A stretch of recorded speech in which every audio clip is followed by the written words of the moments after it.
Okay guys, welcome back to the pre-training content series.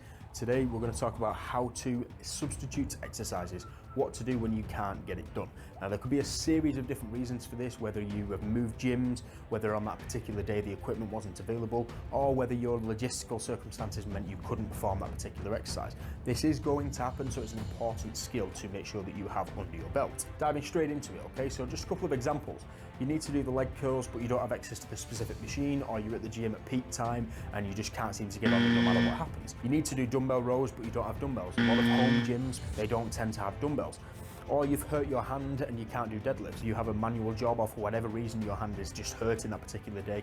You need to be able to still get a similar training effect without necessarily doing that particular movement. So the first thing we need to do is understand what the goal of the movement is. This is something we're going to cover in a significant detail as part of your separate coaching items section. But for now, we need to understand that exercises, in terms of how we target them, tend to be divided into these two areas. So output versus skill. This can also be rephrased as muscle versus movement, or exertion versus precision.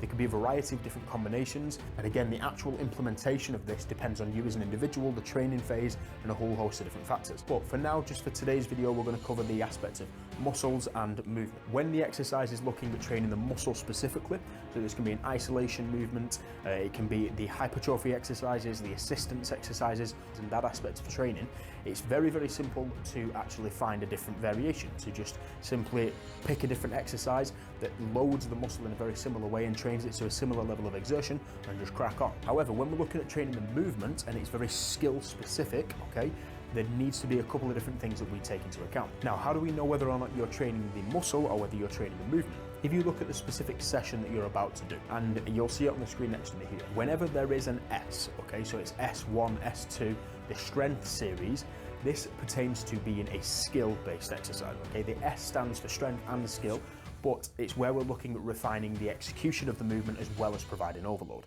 In that scenario, this will fall under the category of the skill and the movement side of things. Although the exertion is still going to be high, we're looking at training that exact motor pattern for the benefits that it brings. If, however, it has any other letter there, so it can be A that classes for assistance, or H that classes for hypertrophy, it doesn't matter. If there isn't an S, okay, it falls under the muscle and the exertion side of things. That's a really, really simple way of understanding it, and make sure you carry that knowledge into the training session you're about to do. Now, irrespective of whether or not we're looking at the muscle or the movement, we need to understand first what defines an exercise. There is a whole host of factors that go into this, but for the purpose of today's how-to video, we're just going to talk about the muscles involved, the joints, and the joint action, okay? Now, this doesn't have to be as complicated as people think. You don't have to understand the Latin terminology for origins and insertions. You don't have to understand the subtle nuances and the finer details and how the joints work, you know, on a really, really intrinsic level. Just keep it nice and simple at this stage. Ask yourself the question and then answer it. It is honestly that simple.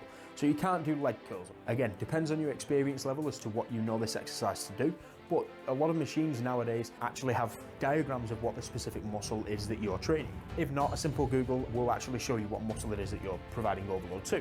The leg curl can be rephrased to, I need to load the hamstring across the knee joint, okay? Think about, again, as we talked about, what muscle is involved, the hamstring, what joint is involved, the knee, and what joint action am I doing? I'm bending the knee against resistance. The question is then answered as, I can do razor curls, or I can do Nordics, or I can do any exercise, again, provided it falls under the muscle side of things where we're just looking at exertion.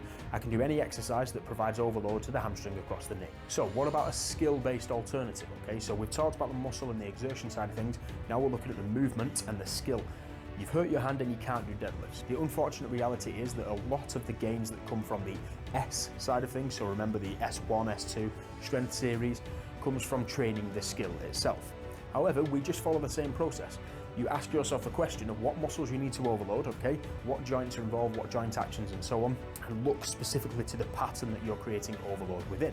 So the deadlift would be a hinge pattern, again, where we're biasing the hips kind of sitting back, as you've seen within the instructional videos. I need to provide overload to my hamstrings, glutes and lower back, but I can't hold on to anything. So you could use the leg press because it would provide overload to the muscles themselves, okay, to the lower extremities, and also overloading things like the core. However, the most ideal alternative would be something like a barbell good morning.